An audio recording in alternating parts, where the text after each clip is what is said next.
नमस्कार, आप देख रहे हैं भारत की बात। मैं आपके साथ शोभना यादव और शुरुआत बिहार की खबर से करेंगे। आज बिहार में 24 अगस्त को बहुमत परीक्षण होगा।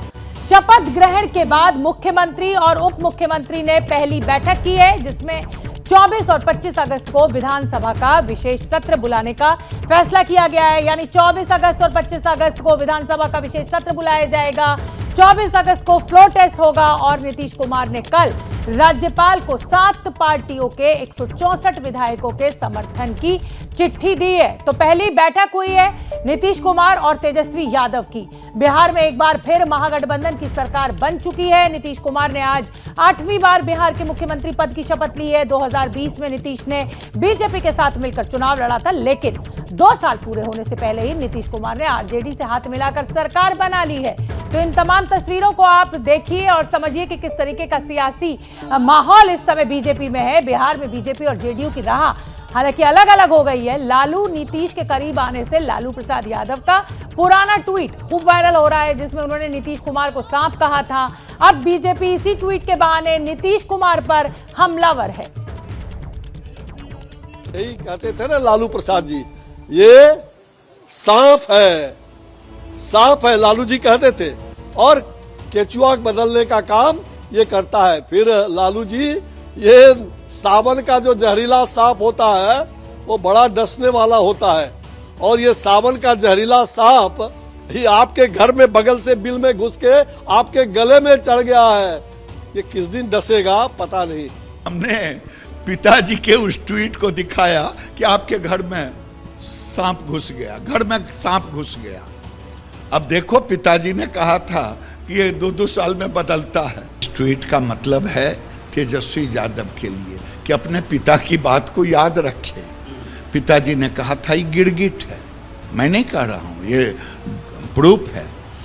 गिरगिट उन्होंने कहा, सांप उन्होंने कहा।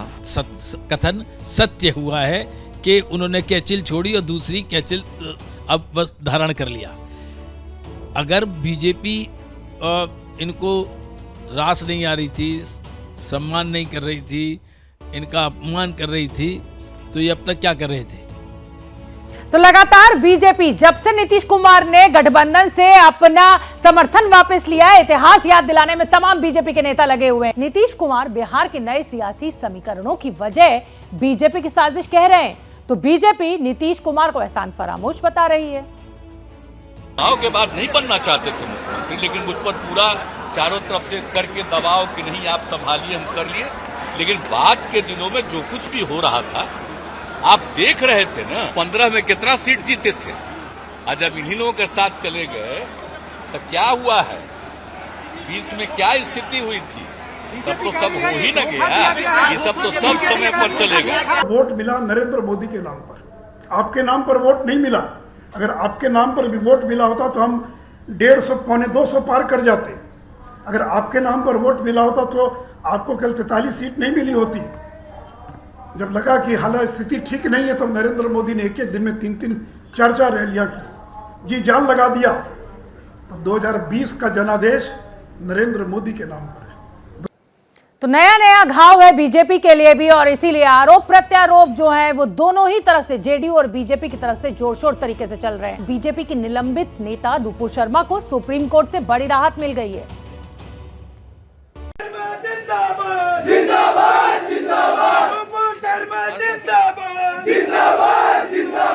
पैगंबर मोहम्मद पर आपत्तिजनक टिप्पणी के बाद मचे बवाल को लेकर नुपुर शर्मा को सुप्रीम कोर्ट ने राहत दे दी है। सुप्रीम कोर्ट ने जान को खतरे की बात पर गौर करते हुए नुपुर के खिलाफ सभी केस दिल्ली ट्रांसफर करने को मंजूरी दे दी है। सुप्रीम कोर्ट ने कहा, हमने याचिकाकर्ता की जान पर गंभीर खतरे पर विचार किया है।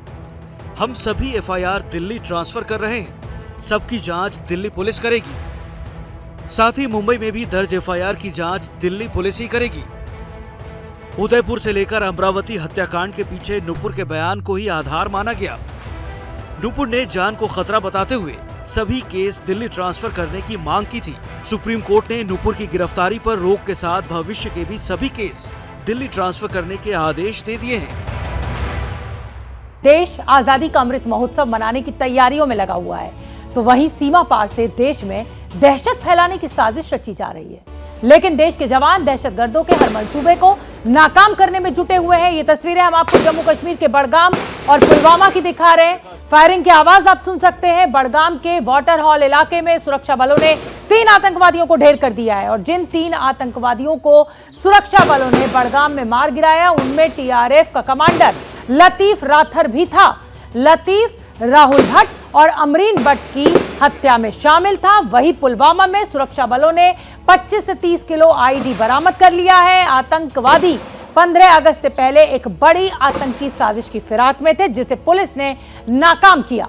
पुलिस आईडी लाने वालों की तलाश में जुटी हुई है।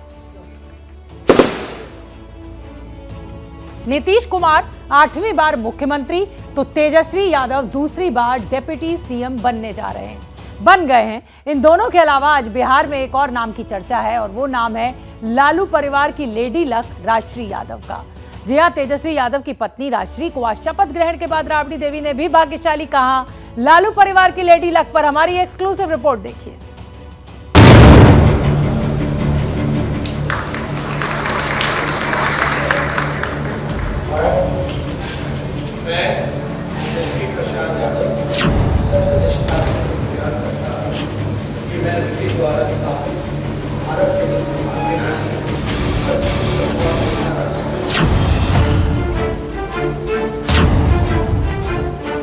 भाग्यशाली है। अब बिहार के जनता के लिए बहुत अच्छा हुआ है। तेजस्वी यादव बिहार के डिप्टी सीएम बन गए हैं।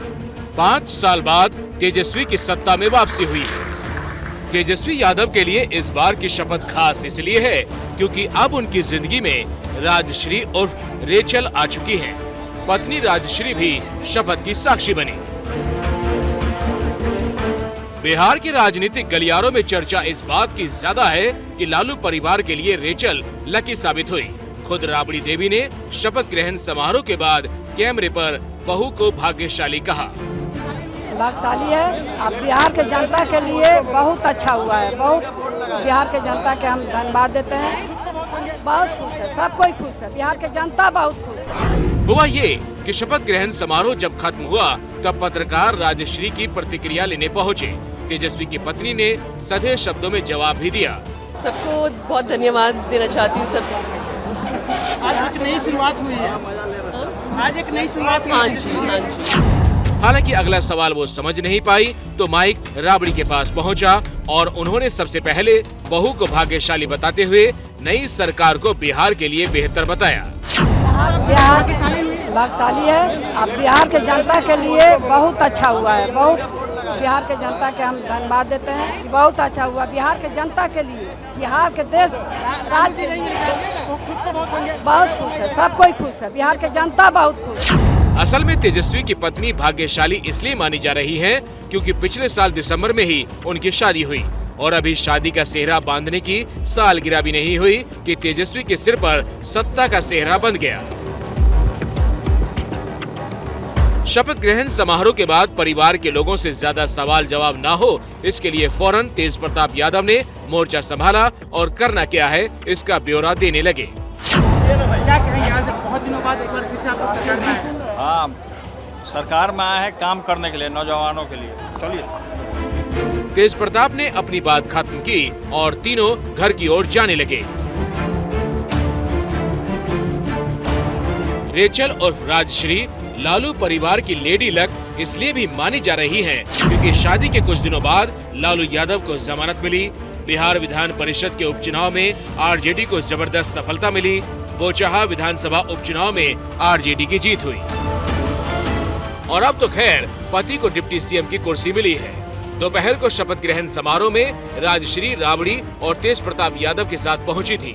एबीपी न्यूज के बिहार ब्यूरो चीफ प्रकाश कुमार ने तब उनसे बात करने की कोशिश की लेकिन उस वक्त किसी ने कुछ नहीं कहा। रेचल भी है जो तेजस्वी की पत्नी, लालू यादव के छोटी बहू तेज प्रताप यादव आपको दिख रहे हैं। ये सब आपको नज़र आ रहे हैं। मैं कोशिश करता हूं बात करने की उनसे, अगर कोई बात हो जाए तो, क्योंकि वो आ रही हैं। क्या आप बधाई देंगे तेजस्वी यादव को और मुख्यमंत्री नीतीश कुमार को? अभी कुछ नहीं कह रही। हमने कोशिश की उनसे बात करने की।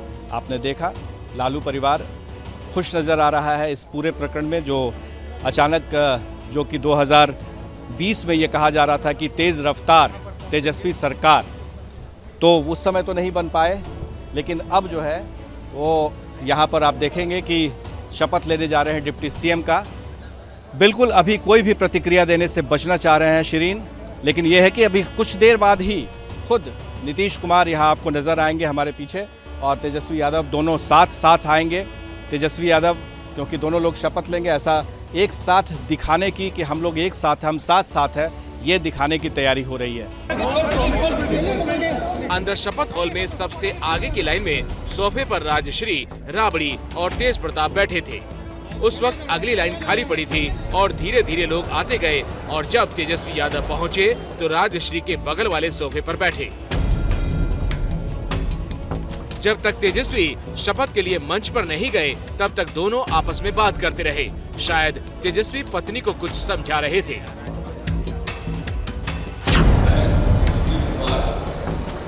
पहले नीतीश ने सीएम पद की शपथ ली, फिर तेजस्वी की बारी आई। शपथ के बाद हॉल में तालियां बजी और तेजस्वी ने मंच पर नीतीश के पैर छुए।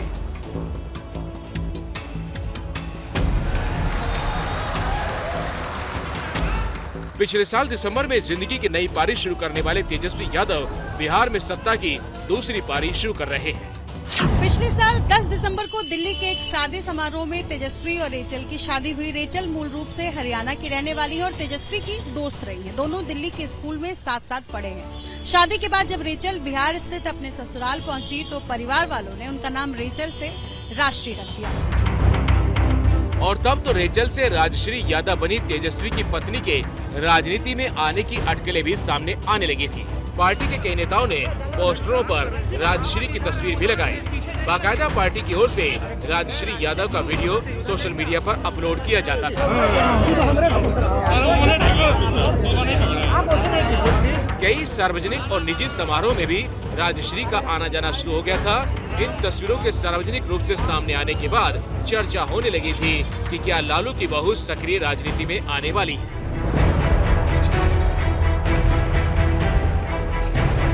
वैसे भी कहा जाता है कि पति को राजनीति में कोई दिक्कत ना पेश आए, इसलिए रेचल ने नाम बदलकर राजश्री रखा था। जब से राजश्री तेजस्वी की जिंदगी में आई है, तब से तेजस्वी तरक्की के पथ पर बढ़ते जा रहे हैं और लालू परिवार में पत्नी को राजनीति में लाने की परंपरा रही है। ऐसे में राजश्री भविष्य में राजनीति के मैदान में उतरती है तो किसी को आश्चर्य नहीं होना चाहिए। अगर आप बाढ़ की विभीषिका को नियति मानकर स्वीकार कर लेना चाहते हैं तो इससे ज्यादा गलत कुछ नहीं हो सकता। बाढ़ नियति नहीं है, क्योंकि वो आएगी, बार बार आएगी, लेकिन बाढ़ से बचना कैसे है, काम तो इस पर करना होगा। अगर हम बाढ़ से बचने के इंतजाम करेंगे तो जान और माल के नुकसान को कम कर पाएंगे। बाढ़ की हर तस्वीर हमारे लिए एक चेतावनी है। चेतावनी हर दिन हमारी तरफ बढ़ते हुए संकट की, वो संकट जो जल, जमीन और अनाज के लिए पैदा होने वाला है। हमारे स्मार्ट शहर डूब रहे हैं और बाढ़ की तस्वीर के तौर पर हमारे सिर पर मंडराते संकट की सबसे ताजा गवाही मध्य प्रदेश के शहर इंदौर से आई है। Oh my God! अब चलो पास पार आएगा।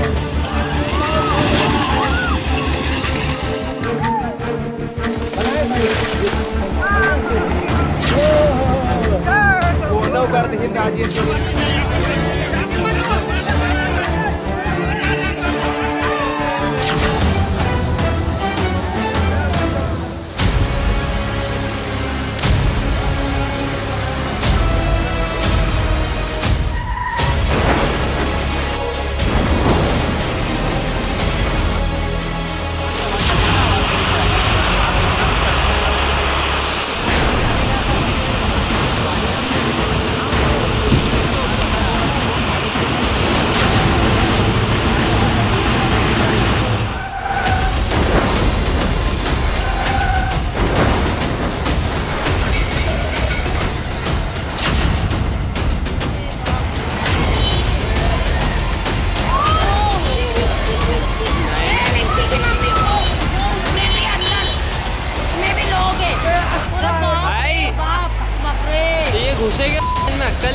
सोच रहे होंगे कि बाढ़ की विभीषिका के विश्लेषण और उसके आगाज से लेकर अंजाम तक की कहानी में भला कार एक्सीडेंट के दौरान जान बचाने वाले एयरबैग की तस्वीरें क्यों दिखाई जा रही हैं?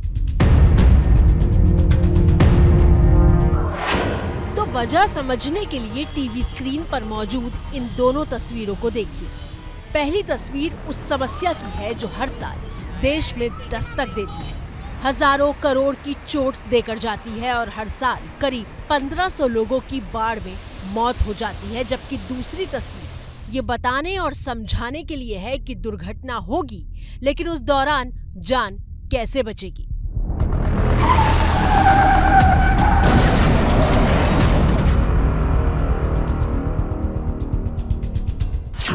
पहले कार के स्टीयरिंग में एयरबैग की व्यवस्था नहीं होती थी। आज एबीपी न्यूज के शो भारत की बात में हम यही बताना चाहते हैं कि बाढ़ बार बार दस्तक देती रही।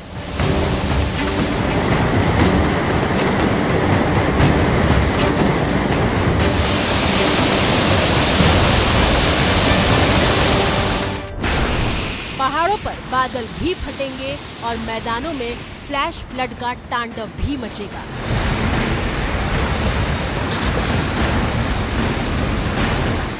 लेकिन हम अगर मुस्तैदी से काम करेंगे, तकनीक के जरिए अपने सिस्टम को आधुनिक बनाएंगे, तो बाढ़ से होने वाले जान और माल के नुकसान को यकीनन कम कर पाएंगे।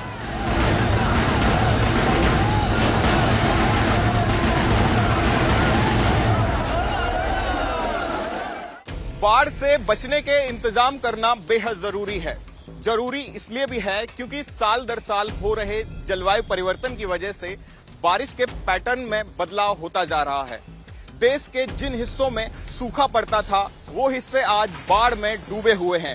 साथ ही जहां सबसे पहले बारिश होती थी वहां की फसलें आज बारिश के इंतजार में सूखती जा रही हैं।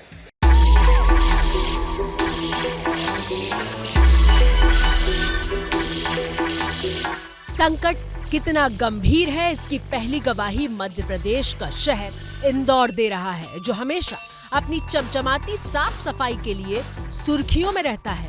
इंदौर जिसकी तारीफ के पुलिंदे देश के कोने कोने में बांधे जाते हैं और पूरा क्रेडिट शहर के नगर निगम को जाता है। लेकिन मंगलवार को 2 घंटे की बारिश के बाद इंदौर में इमरजेंसी जैसे हालात हो गए। अरे अपन मत ले जाना। सवाल यह है कि जो शहर स्मार्ट सिटी की रेस में सबसे आगे निकल रहा था, जिस शहर की देश को मिसाल दी जाती है, वो भला 2 घंटे की बारिश में क्यों डूबा?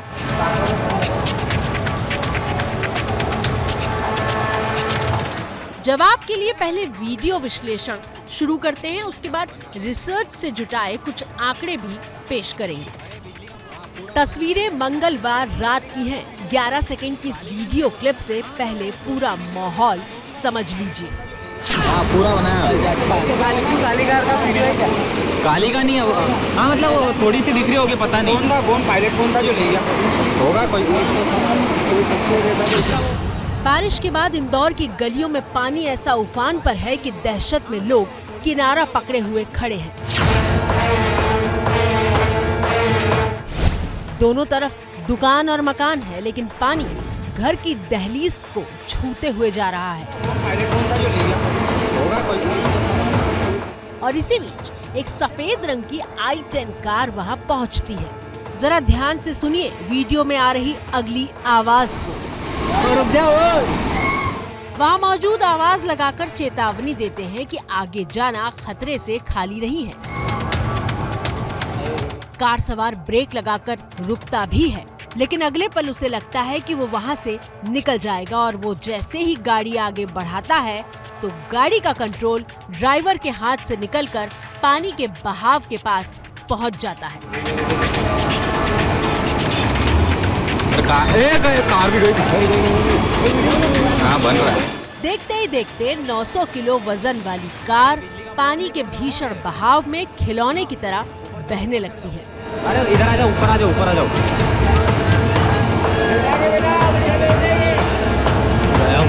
तस्वीरें दहशत पैदा करने वाली हैं। गाड़ी में जिंदगी सवार है, कोई चाहकर भी इस स्थिति में मदद नहीं कर सकता। गाड़ी बहकर कितनी दूर और कहां तक जाएगी कोई नहीं जानता। गाड़ी बहते हुए उल्टी हो जाती है और सीधे जा रही गाड़ी की दिशा को पानी बाईं तरफ मोड़ देता है। कुछ देर बाद गाड़ी आंखों के सामने से ओझल हो जाती है। अरे वो उल्टी हो गई यार, उल्टी हो गई। ये तस्वीर बताती है कि जरा सी लापरवाही कितनी भारी साबित हो सकती है।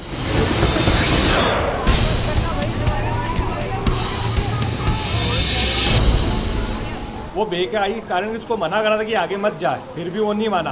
उसके कारण पानी का बहाव तेज होने के कारण वो गाड़ी पीछे खसक के आई और पीछे खसक के वो बहने लग गई। और ऐसा नहीं है कि ये लापरवाही की इकलौती गवाही है। इंदौर से आई दूसरी तस्वीर को देखिए, जहां ऑल्टो कार पानी के बहाव में सिर्फ वही नहीं बल्कि पलट गई। ऑल्टो पलटने के बाद पहले एक दुकान से टकराती है, इसके बाद बिजली के खंबे से टकराकर वहां अटक जाती है।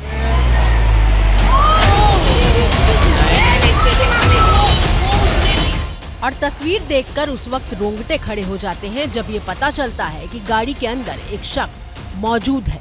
गाड़ी टकराने के बाद वो दरवाजा खोलता है और तुरंत गाड़ी के ऊपर आकर बैठ जाता है। उसमें भी लोग हैं, पूरा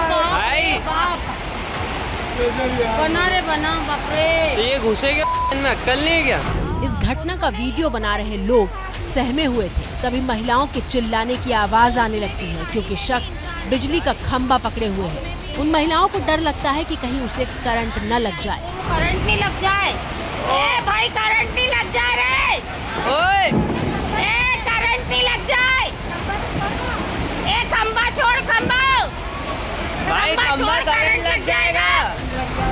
अभी ऑल्टो पर आई आफत खत्म भी नहीं हुई थी कि सामने से सफेद रंग की एक और कार बहती हुई नजर आती है। गाड़ी में ड्राइवर की सीट की तरफ का दरवाजा खुला हुआ दिख रहा है। बाप रे बाप, तो उसमें भी अंदर इंसान है, उसमें भी इंसान है, इंसान है उसमें भी अंदर। ऐसा लगता है कि ये वही सफेद रंग की आइटन कार है जो थोड़ी देर पहले बहती हुई दिखाई दी थी और बहते हुए इस तरफ पहुंच गई है, लेकिन इस बात को यकीन के साथ नहीं कहा जा सकता। लेकिन सच्चाई ये है कि कुछ घंटों की बारिश के बाद इंदौर शहर की सड़कों पर पानी का बहाव इतना तेज है कि सैकड़ों किलो वजन वाली कारें कागज की कश्ती की तरह बहती हुई दिखाई दी।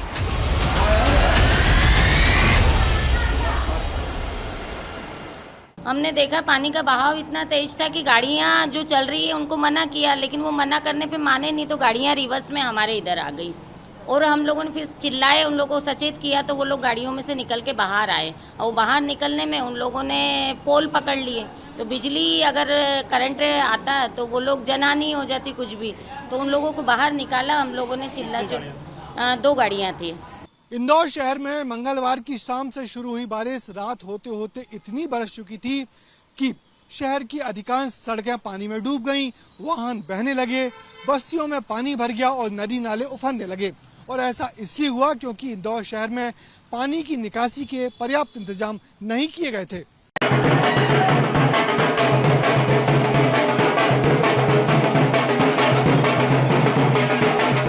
इंदौर के मोहल्लों में बारिश से तालाब बन गया है और पानी के बीच यहाँ रहने वाले ढोल नगाड़ों की आवाज पर नाच गा रहे हैं। मुश्किल भरे माहौल में जश्न की ये तस्वीरें खटकती हैं ना। दरअसल ढोल ताशों की आवाज इंदौर नगर निगम का ध्यान खींचने के लिए है। इनकी शिकायत है कि हर साल बारिश के बाद इंदौर में परेशानियों का यही दौर होता है, लेकिन नगर निगम के अधिकारियों के कान पर जूं नहीं रेंगती।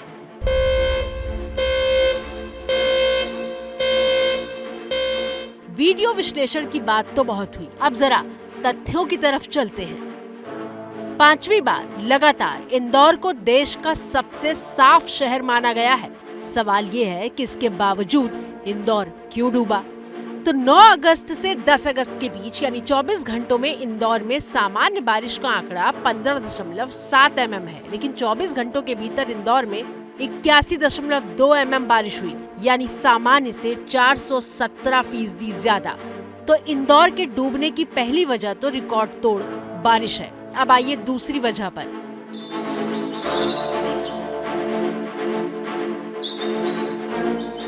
और उसे समझने के लिए ये तस्वीर देखिए।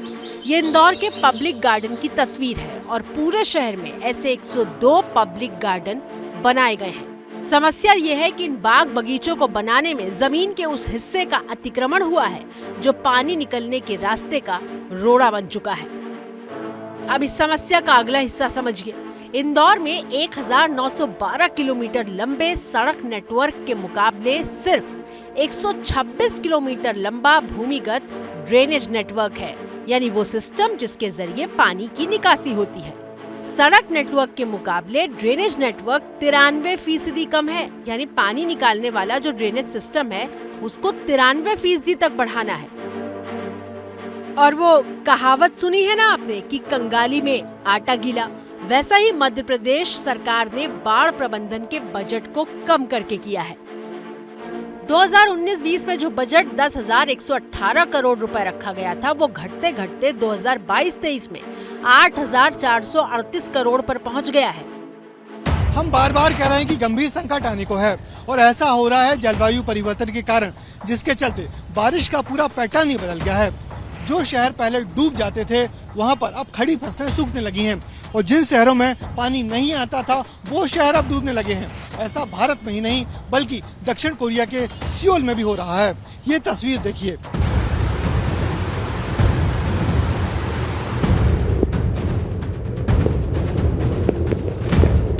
सियोल में बारिश के तमाम रिकॉर्ड टूट गए, पूरा शहर डूब गया। शहर में हर घंटे 141.5 mm बारिश रिकॉर्ड की गई और बताया जा रहा है कि जब से साउथ कोरिया के सियोल में बारिश का रिकॉर्ड रखना शुरू हुआ है उसके इतिहास में ये सबसे ज्यादा बारिश है। ये साउथ कोरिया के उस सियोल का हाल है जिसके पास आधुनिक ड्रेनेज सिस्टम है, लेकिन रिकॉर्ड तोड़ बारिश ने पूरा सिस्टम ही ध्वस्त कर दिया और अब सियोल में ड्रेनेज को और आधुनिक बनाने की सलाह दी गई है।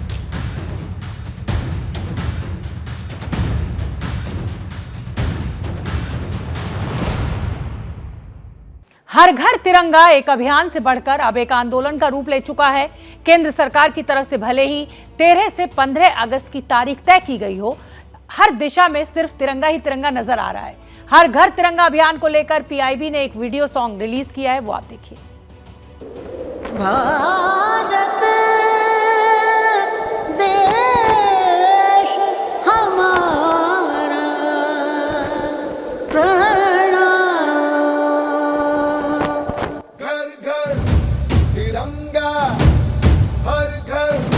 तिरंगा, घर घर तिरंगा, हर घर तिरंगा।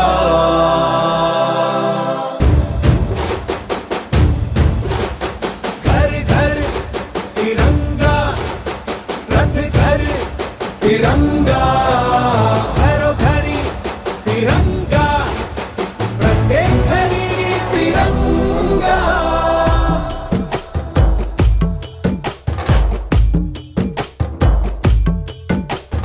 आसमान को पाना है, आसमान से आगे जाना है। नए भारत की नई कहानी अब आसमां को सुनाना है। गर्व है इस तिरंगे पर, सारे जहां को ये दिखाएंगे। अमृत काल मनाएंगे, घर घर तिरंगा लहराएंगे। घर घर तिरंगा, हर घर तिरंगा। तिंटा झंडा मने मने गु त्रिवर्णा।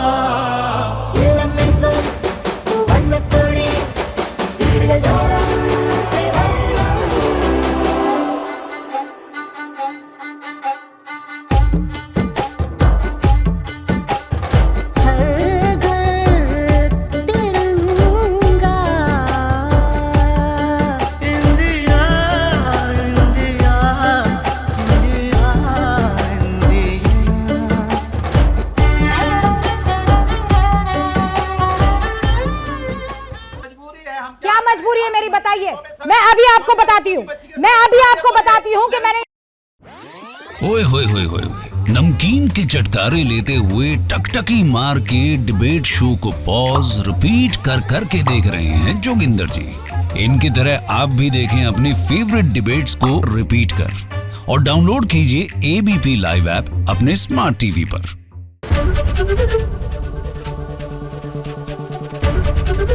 एबीपी न्यूज आपको रखे आगे।